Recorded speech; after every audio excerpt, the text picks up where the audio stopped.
কষ্টের খবর দেবো, কারণ আপনারা যে কাঠগোলাপকে খুবই পছন্দ করেন, সেটি একটি বিষাক্ত উদ্ভিদ। আপনারা এদেরকে ধরলে কিছু হবে না, কিন্তু এদের পাতা প্রচুর বিষাক্ত, যে পাতা খায় ফেললে মরে যাবে মানুষ। এদের পাতায় প্রচণ্ড কষ্ট হয়েছে, তো আপনাদের একটু ফুটায় দেখাই। তা অন্য একটা ফুটাই, কারণ ওটা হচ্ছে বড় পাতা অনেক। দেখেন কষ বেরোয় গেছে ফোটা দেওয়ার সাথে সাথে। এই কষ কিন্তু খুবই বিষাক্ত, চোখে গেলে চোখ কানা হয়ে যাবে।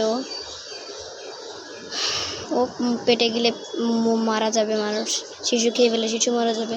এর মতো আরও অনেক গাছ আছে, যেমন আকন্দ, তারপর কাটামুকুট, আরও অনেক তারপর তারপর বট গাছ, এসবগুলোতে কষ আছে।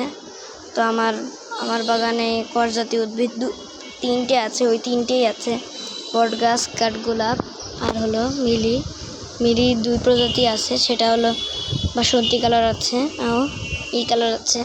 আর এই গাছটা খুবই সৌন্দর্যের প্রতীক, বিচিত্র এটা। তো আজকের মতো ভিডিওটা এই পর্যন্তই, টাটা বাই।